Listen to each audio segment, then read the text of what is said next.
Go sleep elsewhere. That's what she said when I knocked on her door at midnight, stranded by a missed flight with a dead phone, and nowhere else to go but there, my last hope. I stood in the rain, cold and shaking, and she locked the door, turned on the porch light, then looked me in the eye and laughed. I didn't beg. I didn't curse. I didn't look back. 9 months later, that house had my name on the deed, and the first thing I said when I saw her again, "You can go sleep elsewhere. My name is Maya Ellison." And the night she locked me out was the night everything changed. I wasn't asking for much. Just a roof. Just one night. A bit of warmth. It wasn't even raining when I left the airport that evening. But by the time I got to her porch, the sky had cracked open. My phone had died hours ago. I'd missed my connecting flight. And the Uber dropped me off 3 blocks away said her cul-de-sac flooded too easily. I didn't care. I walked, my suitcase soaked, my shoes squelching. When I reached her porch, the light was on. Alyssa was home. I knocked, waited, knocked again. And when the door opened, she stood there with a blanket over her shoulder, a mug in her hand, and a smile that never reached her eyes. "What are you doing here?" she asked. Her voice was flat, like I'd disturbed her Netflix. I explained everything. The flight delay, the phone, that I didn't want to book a hotel at midnight, that I used to live here, that it was just for tonight. She looked at me for a long time. Then she smiled not kindly and said, "Go sleep elsewhere." Then she shut the door. No explanation, no apology, just metal slamming into wood and that porch light. She left it on, so I could still see the expression on her face through the frosted glass. She was laughing. I didn't knock again. I didn't yell. I just stood there for what felt like forever. And then I turned and walked away. Yeah, it hadn't always been like that. Alyssa and I were college friends. We met at CU Boulder. She studied marketing. I was in computer science. She was the kind of person who wore designer sunglasses in December. Always perfect. Always loud. Always observed. I was quiet. Grew up on the east side of Colorado Springs. Raised by my grandma. Learned to sew, fix code, and keep my mouth shut. After school, we lost touch for a while. Then, one day, she posted on Facebook that she was looking for a housemate. I had just moved back to Denver after my contract ended in Dallas. It felt like fate. For the first few months, it worked. We laughed, watched movies, split groceries. I cooked. She cleaned, but slowly. Something shifted. When I lost my job after a company layoff, she changed. She started calling me a freeloader even though I always paid rent on time. She turned the heat off during snowstorms, told me to get used to hustle culture. One night, I caught her reading my journal. She said she was just worried. But her smile always had something sharp underneath. And then that night, the door slammed in my face. I ended up sleeping at the Greyhound station. Used a crumpled jacket as a pillow. Bought a $2 hot chocolate and stared at the vending machines until sunrise. My back ached. My heart was numb. And that was the night I realized some people will only let you in when they think you need them. And the second they sense you're vulnerable, they twist it, use it, mock it. I didn't cry. I just made a promise to myself. Never again would I be at someone's mercy, especially hers. So, the next day, I found a tiny studio apartment in Aurora. 1 room, no oven, a leaky sink, but it was mine. And with every paycheck, I saved. With every sleepless night, I learned, and with every bitter memory, I built. Because while Alyssa was busy throwing people out, I was planning how to buy everything she thought she owned, starting with that house. The studio apartment smelled like paint thinner and burnt toast. But to me, it smelled like freedom. There was no queen bed, just a futon, no proper kitchen, just a hot plate and a microwave that sounded like it wanted to explode every time it turned on. But for the first time in months, I could breathe. No one watching my every move, no one judging my groceries, no one pretending to be kind while sharpening their knives behind my back. I unpacked my suitcase slowly, as if the act itself was sacred, one book at a time, one framed photo at a time. I even lit a cheap candle I got from the clearance bin at Target. It was called Mountain Rain, and it smelled nothing like mountains or rain, but it was mine. That first night, I lay on my futon staring at the water stain on the ceiling. The noise from the highway outside never stopped. I could hear my upstairs neighbor snoring, but all I could think about was Alyssa, and the way she looked at me when she said those words, "Go sleep elsewhere." She said it like I was a bug on her windshield, like I didn't deserve to exist inside walls, like shelter was a privilege reserved for people who fit her image, stylish, loud, ruthless, not me.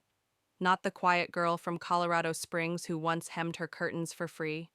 I wanted to forget her. But rage has a strange way of nesting inside your ribcage. It doesn't shout. It whispers. And those whispers, they became fuel. So I got to work. By day, I sat at a tech startup in downtown Denver, helping them streamline their outdated infrastructure. By night, I freelanced, debugged code, designed websites, built little tools people paid a lot for.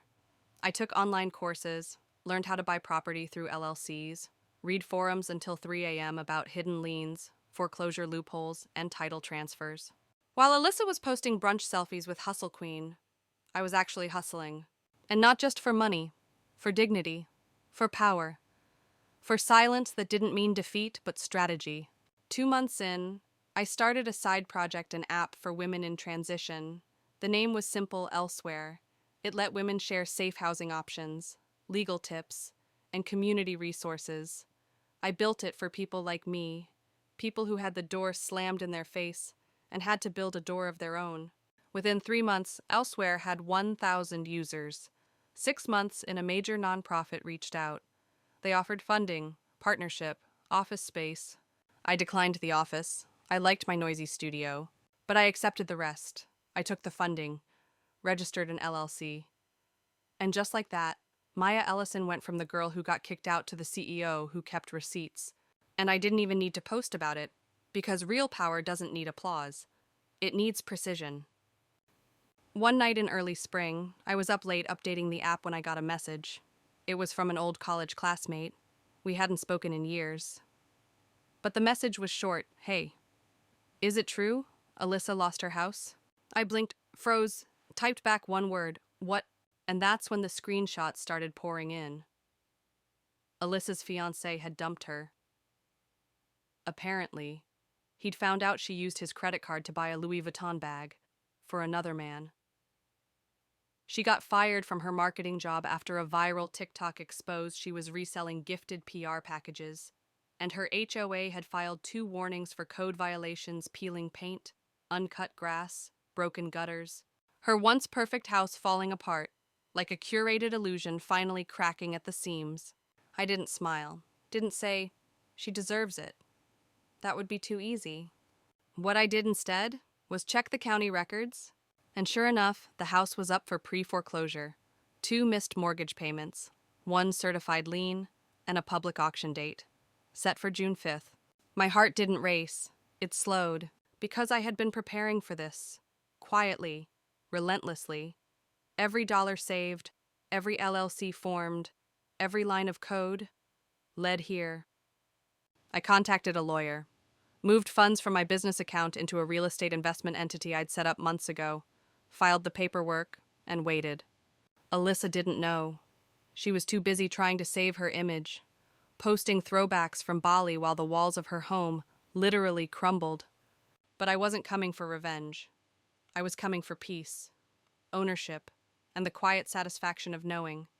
The next time someone said, Go sleep elsewhere, I'd already have the deed. The week before the auction, I drove by the house. I parked across the street, windows up, just watched. The lawn was yellow and brittle. The garden beds once filled with perennials I had helped plant were dry and tangled with weeds. The same porch light was still there, flickering. I wondered if she even knew. Somewhere in the silence, I remembered the nights we used to sit on that porch, laughing over cheap wine, talking about future husbands and dream jobs.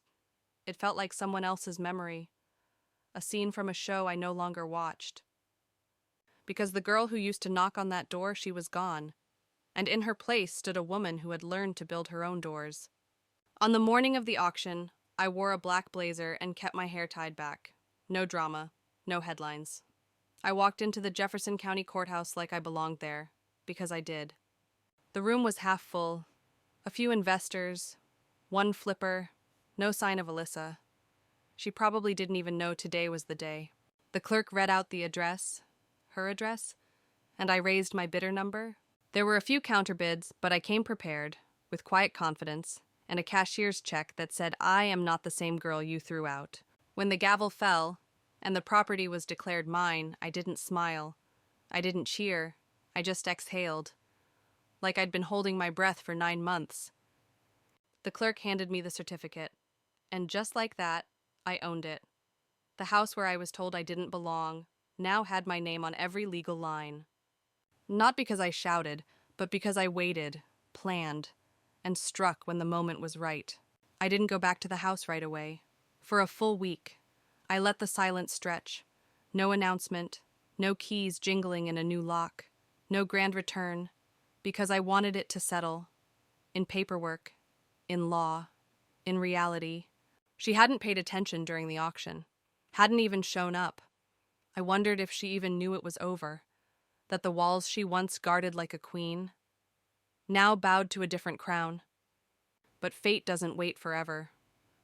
On the 8th day, I got a call from the real estate lawyer. He said she was still living there, still throwing garden parties, still hosting girls' nights, still acting like she ruled the place. He asked if I wanted to serve notice. I said no. I wanted to do it myself. The next afternoon, I pulled into the driveway. Same gravel crunch, same chipped mailbox, same pink flamingo stuck in the lawn. It was surreal. The porch that had once held my soaked suitcase now held a pair of designer boots. I stepped over them, knocked once, twice. And then she opened the door. Alyssa stood in yoga pants and a silk robe, holding an iced coffee and a vape pen. Her hair was messy, her eyes puffy. She blinked twice like she was looking through me. Then she smirked. "Oh, what are you doing here?" I smiled, not wide, just enough. "I'm here for the house." She laughed. Actually laughed. Like I'd just told a joke she didn't understand. "What house?" she said. "This house," I replied. "You're standing in it." A pause. Then her face changed, slightly, like a shadow moved behind her eyes. "You're joking." I pulled the folder from my tote bag, opened it, laid the deed, the title transfer, and the foreclosure certificate right into her manicured hands. She flipped through them. Her fingers trembled slightly, and then she looked at me like I had spoken a language she'd never learned. "No, this isn't real," she said. "You can't do this. I already did." She stared down at the documents again. And then, like clockwork, she laughed. "This is petty. Is this because I didn't let you crash one night? You're that bitter." I didn't respond to that, because if she still thought this was about bitterness, she'd learned nothing. "You have 2 weeks," I said. "I've filed the paperwork. You'll get official notice, but I wanted to tell you first. Woman to woman." Her jaw tightened. "You don't have the right, I have the deed. You're crazy. I'm prepared." Another beat of silence. Then, like the Alyssa I remembered, she crossed her arms and smirked. "I'll fight this. My uncle's a lawyer." "Great," I said. "Tell him to read the documents carefully." I dotted every I. She didn't say anything else. She just stood there, the queen without a throne, and I turned away, walked down the porch steps, and whispered, mostly to myself, "You can go sleep elsewhere." She didn't leave easily. She stalled, filed a motion, tried to claim squatters' rights, but the paperwork was airtight. And in court, the judge didn't even blink before siding with me. She had 30 days, and then she was out.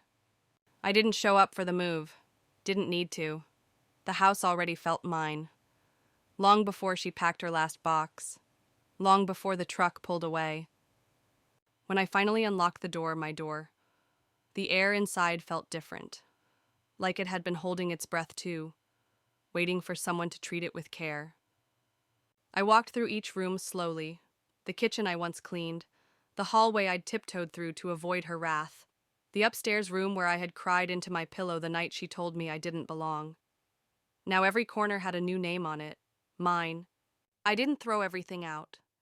Some things I donated, some I sold, but in the living room, there was one thing I kept, a small wooden sign she used to hang near the entrance.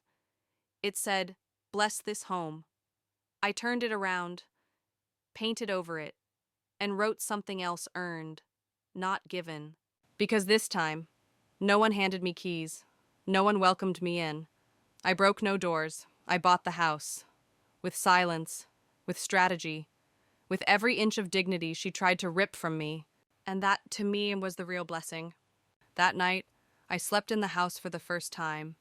No guests, no cameras, no celebration, just me, on a borrowed mattress in the middle of the living room.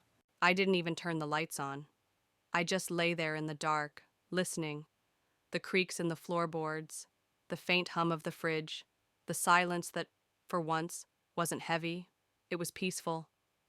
I thought about how I got there, about the years I spent biting my tongue, working through nights, enduring rooms I didn't feel welcome in, and now I owned the roof over my head, not because someone said I could, but because I made it happen. That kind of ownership doesn't come with money alone. It comes with scars, with resolve, with the choice to keep building when the world hands you a hammer and tells you to give up. I didn't just buy her house. I reclaimed the space where I was once made to feel small. I turned it into proof that survival isn't weakness, that silence can be sharper than revenge, that I was never the guest. I was always the foundation. 2 weeks later, I hosted a small gathering, just a few close friends, women I met through elsewhere. We brought folding chairs, cheap wine, and stories. We laughed until the walls felt full again. And in that moment, I saw the house not as a symbol of what I took back, but of what I built anew. A home isn't defined by who had it first. It's defined by who cherishes it, by who earns it, by who fills it with purpose. And for the first time in my life, I wasn't on the outside looking in. I was right where I belonged. You think it's just a house until you have to rebuild it from the bones. Not just repaint or refurnish, but rewire its spirit and exercise every moment you were made to feel like a burden inside it. The day after Alyssa left for good, I opened every window, let the stale air escape, let sunlight hit every corner like a blessing. Then I walked through the rooms slowly. No music, no noise, just me, and the sound of history cracking wide open. The master bedroom still smelled like her perfume, synthetic, expensive, and cold.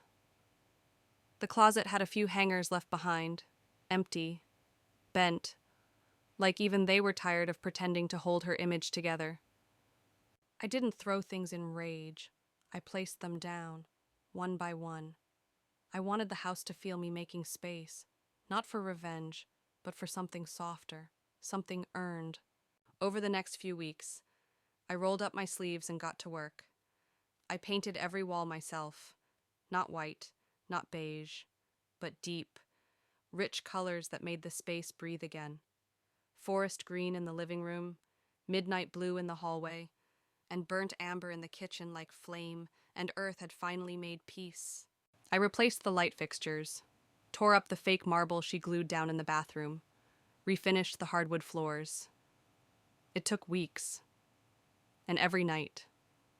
I fell asleep with sore fingers and a steady heart. But the house, it began to speak back, with echoes that no longer sounded like her, with warmth in places she used to keep cold, with light where she once pulled curtains shut. Friends visited. They asked if it was exhausting doing it all on my own, but truthfully, it was the most peace I'd ever known. Because every nail I hammered said, "You're not broken. You're rebuilding," and that's stronger than anything they ever tried to take from you. AC!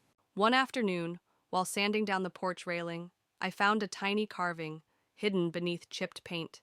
It read June 2004, R+M.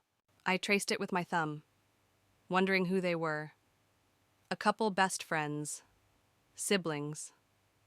It made me smile, because the house held stories long before Alyssa ever moved in.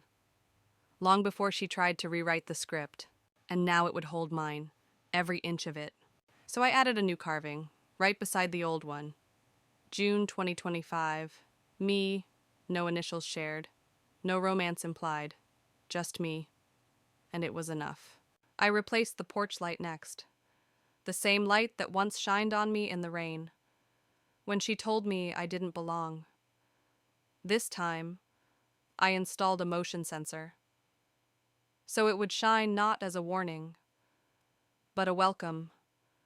I started a community lending library in the front yard. A simple wooden box with a glass door and a note that said, "Take what you need, leave what you love." Books on healing, on anger, on starting over, and a few journals, blank pages, waiting for someone's truth. A teenage girl from 3 houses down knocked on my door one day. She said she'd read one of the poetry books and cried. Said she didn't know words could do that.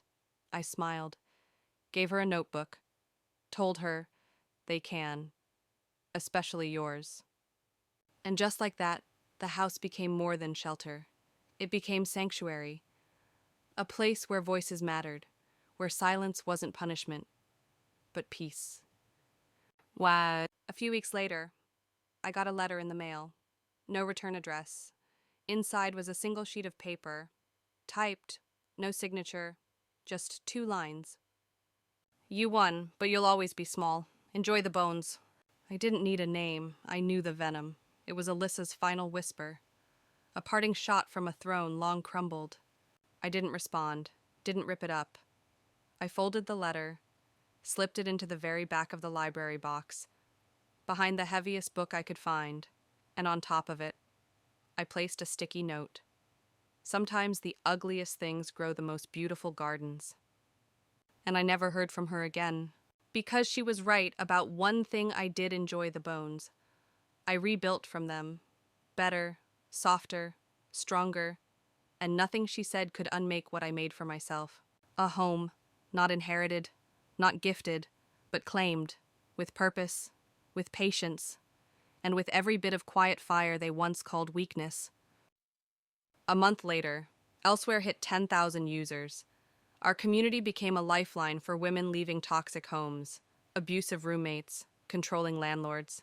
And as stories poured in, I saw parts of myself in every one of them. There was a teacher who slept in her car after being evicted by her ex. A single mother rebuilding her life after her in-laws locked her out.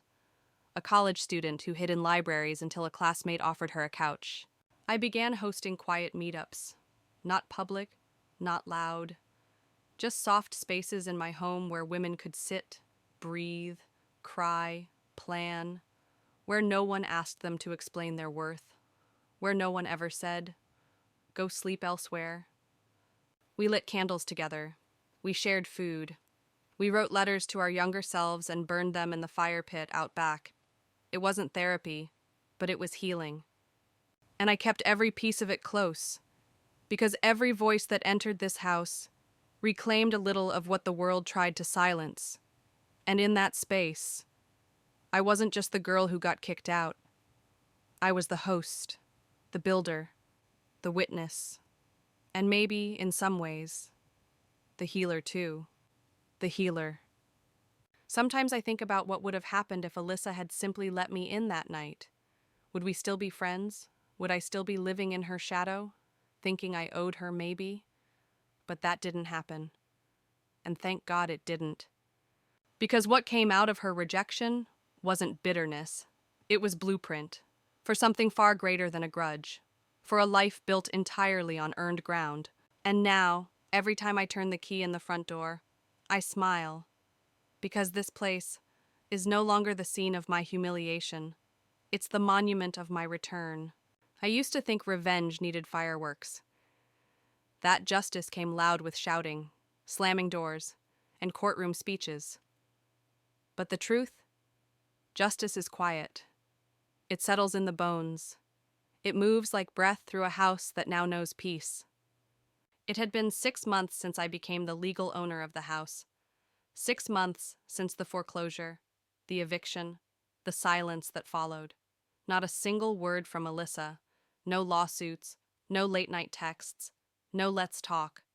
And I was glad, because some things deserve no encore. But I didn't stop moving forward. If anything, I moved faster. Elsewhere became more than just an app. It became a network, a movement. We started a grant fund for displaced women, partnered with local shelters, launched mentorship programs. My home office, the one that used to be Alyssa's yoga room, had whiteboards filled with ideas, case files, maps of where we'd go next. Chicago, Atlanta, Phoenix, one day, even overseas. But even in the noise of growth, I kept one room untouched, the guest bedroom. Not because I was holding space for anyone, but because it reminded me of what it meant to be turned away, and of the promise I made that no woman who knocked on my door would ever be told to go sleep elsewhere. Sleep. That room had a single bed, a warm quilt, a note on the nightstand that read, "You're safe, you're not alone. Sleep well." And on the wall above it, a framed copy of the deed, signed with my name, dated the day I took everything back. One evening, during a summer rainstorm, I stood on the porch and looked out across the street. The asphalt shimmered. Lightning cracked in the distance. And I thought about cycles, how life spins you until you forget what direction you came from. How sometimes being discarded is the greatest beginning you never asked for. I didn't hate Alyssa anymore. I didn't need to. Because the hate was never mine to carry. It was a weight she tossed at me when she couldn't deal with her own emptiness, and I refused to keep holding it. I hoped she found something real. Not a new house, not a new man, but something still, something honest. Even if she'd never apologize, even if I never heard her name again. Forgiveness wasn't a gift I owed her. It was a freedom I gave myself. Fall came, and with it, the garden I planted in spring bloomed with late color. Sunflowers, lavender, creeping rosemary down the sides of the steps. The neighbors started waving more often. Some asked if I had always lived here. I just smiled and said, in a way, yes. One Saturday morning, I hosted an open house, not to sell, but to share. People wandered in and out, touched the new wood banisters, sipped cider in the kitchen. I printed out a timeline of the house, all the people who had lived here before me. Not just Alyssa, but the original owners from the 70s. The twins who grew up in the upstairs rooms. The couple who carved their initials on the porch. History wasn't something I needed to erase. It was something I could honor and add to. By sunset, someone left a sticky note on the door. It read, "Thank you for reminding us that healing can look like home." I kept it, taped it to the fridge. It's still there, right next to a photo of my grandmother, the one who raised me, taught me to sew, and never turned anyone away hungry. She used to say, "How people treat your needs says more about them than it does about you." She was right, and I think she'd be proud. The night I officially paid off the mortgage, yes, even foreclosed homes need clearing. I celebrated alone, cooked a meal, poured a glass of wine, turned on the porch light, and left the door unlocked for just a few minutes. Not out of recklessness, but out of faith. That some doors are meant to be opened, that some homes are meant to be earned, and that sometimes the quietest revenge is living beautifully in the space they tried to erase you from. I walked to the backyard, lit the fire pit, and tossed in one last thing. The bus ticket from the night I slept at the Greyhound station. The ink had faded, but the memory hadn't. I watched it curl in the flames, and with it, any doubt I ever had about who I was becoming. Because I wasn't just someone who bought back a house. I became the kind of woman who builds homes not just for herself, but for others. The kind who turns silence into shelter, and pain into a path forward. So if you ask me now, was it worth it? Every late night, every dollar saved, every moment of shame I had to swallow. Yes, 1,000 times, yes. Because in the end, she said, "Go sleep elsewhere." And I said nothing. I just built the place where I and so many others could finally sleep in peace. Weeks after the fire pit night, I was invited to speak at a local women's leadership summit in downtown Denver. I almost said no. But something inside me whispered, "It's time." I stood behind the podium, staring out at a room full of women teachers, nurses, mothers, founders, fighters. Some wore heels, some wore boots, some wore sneakers with holes, and every one of them carried a story. I didn't talk about Alyssa by name, didn't need to. I talked about silence, about rebuilding, about choosing not to scream for validation, but to build something undeniable. I told them, you don't have to kick down the door. Sometimes, you just buy the whole building. Afterward, a woman came up to me in tears. She said her daughter had been couch hopping since her divorce. She said elsewhere saved her, that she finally found a place to breathe. That moment undid me, because all those nights I spent thinking I was alone weren't a dead end. They were a path to her, to others, to something bigger than revenge, something redemptive. And now, when people ask me what happened to the woman who once told me to go sleep elsewhere, I just say she became my beginning, not my ending.